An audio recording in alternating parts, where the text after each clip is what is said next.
Hey guys, what's up? Today I'm gonna be talking about my experience using an ultra-wide monitor. If you're interested in knowing more about the monitor I'm currently using right now, I reviewed it in my last video, so check that out.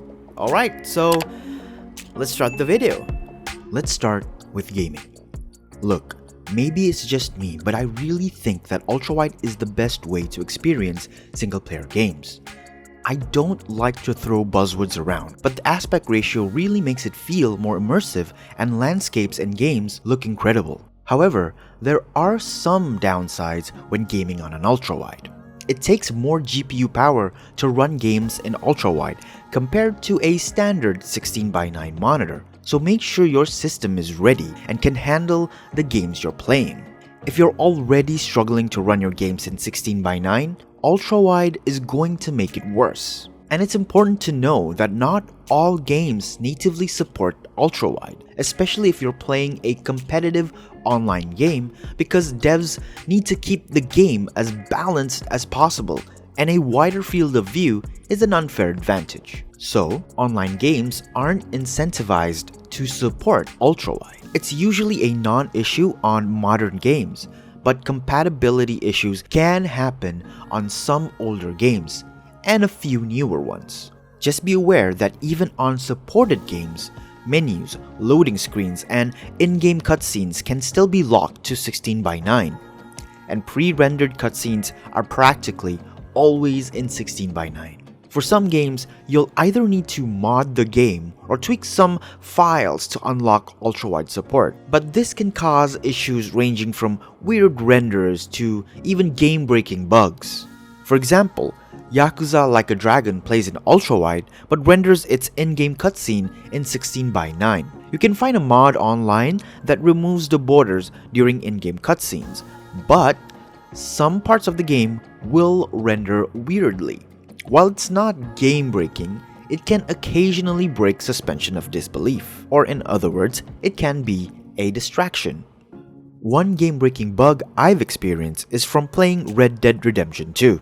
I modded the game to remove the letterboxes during the cutscenes, and I couldn't complete one of the main story missions. There were also one or two extra missions that broke as well, but all I had to do was disable the mod and enable them once again after I passed the mission. Let's move on to the productivity section. The biggest improvement for video editing is maximizing your tabs. A lot of videos mention seeing more of your timeline, but it's not just limited to your timeline. You can take advantage of that wide resolution for all your tabs. The biggest game changer for me was having wider access to the effects tabs when video editing. It really made it easier for me to make those micro adjustments to my keyframes. Also, after working on an ultra-wide monitor for some time, I've come to realize how corny it is to make a video cinematic by adding fake black bars instead of just rendering them in the proper resolution. It looks cinematic when watching on a 16:9 monitor, but when watching it on a proper cinematic aspect ratio, it just looks ridiculous. Multitasking on an ultra-wide isn't quite the same as multitasking on a multi-monitor setup, but it comes pretty close. Having two browser tabs open side by side and both still be readable is great. It's really useful for writing a script while referring to your notes, or watching a Photoshop tutorial while using Photoshop. But how about media consumption? Movies look absolutely delicious in ultra-wide. It gets rid of the black bars that usually cover the top and bottom of a movie. However, most video content online are still in 16:9.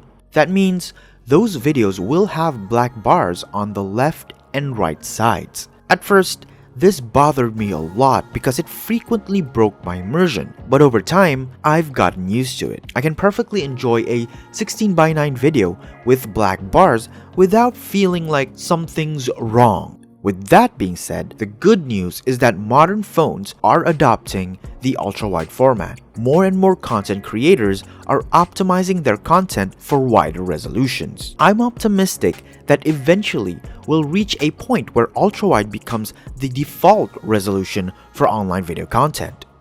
Before we move on to my final thoughts, here's a tip I think you'll find useful if you're planning to go ultra-wide or already using an ultra-wide monitor. I mentioned earlier that some videos have hard-coded black bars to look cinematic.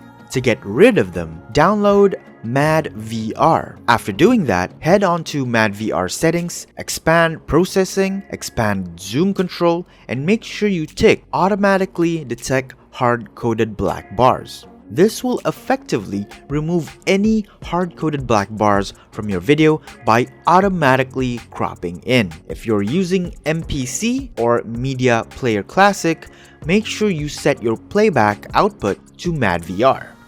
So here are my final thoughts.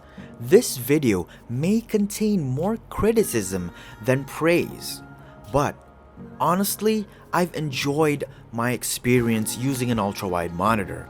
And because I love it so much, the flaws just stand out. I think the biggest issue, apart from GPU power or desk space, are the black bars on unsupported games or videos. If you can learn to get used to it, you absolutely will enjoy going ultra-wide. Alright, that's all I have for this video. I hope you enjoyed it and I hope you found the information useful. See you guys in the next one. Peace.